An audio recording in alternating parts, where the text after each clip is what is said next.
আচ্ছা দেখো এখানে কি লেখছে, একটি টেস্ট ক্রিকেট খেলায় প্রথম দিন 289 রান, দ্বিতীয় দিন 240 রান এবং তৃতীয় দিন 265 রান হয়। 3 দিনে মোট কত রান হয় বা হয়েছে? তাহলে এই অঙ্ক আমরা কীভাবে লিখব? যখন কোনো অঙ্কে মোট সংখ্যা জানতে চাইবে তখন আমরা কি করব? যোগ করব। এটা মনে রাখবে, যখন কোনো অঙ্কে মোট সংখ্যা জানতে চাইবে তখন যোগ করতে হবে। তো এখানে কীভাবে যোগ করছে দেখো, এখানে কিন্তু যে একক স্থানের সংখ্যা যোগ করে একক স্থানে 10 স্থানের সংখ্যা 10 স্থানে যোগ করে লিখেছে। আমরা এটা বিকল্প নিয়মে লিখব।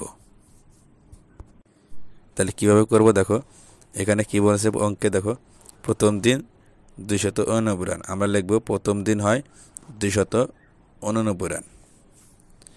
তো এখানে কি বলছে দ্বিতীয় দিন হয় কত? 240 রান, আমরা লিখব দ্বিতীয় দিন হয় 240 রান। এখানে তৃতীয় দিন কত আছে? 265 রান, আমরা লিখব তৃতীয় দিন হয় 265 রান। এবার আমরা যোগ করব। যোগ আমরা কীভাবে করবো? ডান দিক থেকে যোগ করবো, অর্থাৎ একক স্থানের দিক থেকে যোগ করব। তাহলে এখানে কত আছে দেখো, 905। এই 9 সাথে 0 যোগ করলে কত হবে? 9 হবে। তাহলে 9 সাথে 5 যোগ করলে কত হয়? 9 5 কত হয়? 9 10 11 12 13 14। তাহলে আমরা এখানে কী লিখবো দেখো, আমরা কিন্তু এখানে একক স্থানের সংখ্যা যোগ করতেছি, এখানে কিন্তু আর 10 স্থানে বা 7 স্থানের সংখ্যা যোগ করা হয় নাই। তাহলে আমরা কী লিখবো? এখানে যেহেতু 2 সংখ্যা আছে, আমরা 2 সংখ্যা লিখবো না। যদি এরকম 2টা সংখ্যা আসে তখন আমরা ডানের সংখ্যাটা লিখবো, বামের সংখ্যাটা হাতে রাখবো। তো ডানে কত আছে? 14 এর 4, তাহলে আমরা এখানে 4 লিখবো।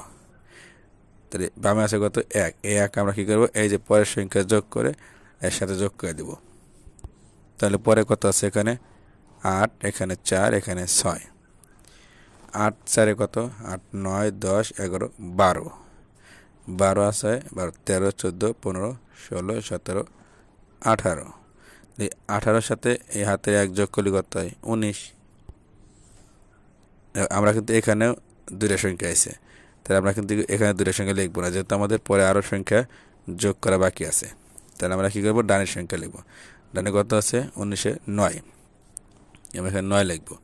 বামে আছে কত? 1। এই 1 আমরা হাতে রাখবো, পরের সংখ্যা যোগ করে আমরা ওই সাথে যোগ করে দেব। তাহলে পরে কত আছে? এখানে আছে 2, এখানে 2, এখানে 2।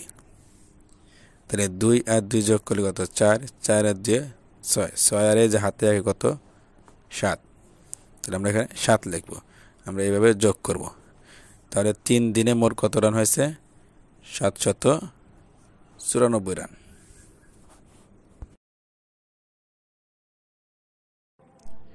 প্রিয় ভিউয়ার্স, তৃতীয় শ্রেণীর অঙ্ক বিষয়ে ধারাবাহিক ভিডিও পেতে আমাদের চ্যানেলটিকে সাবস্ক্রাইব করে রাখুন এবং আপনার মূল্যবান মতামত কমেন্টের মাধ্যমে জানিয়ে দিন। ধন্যবাদ।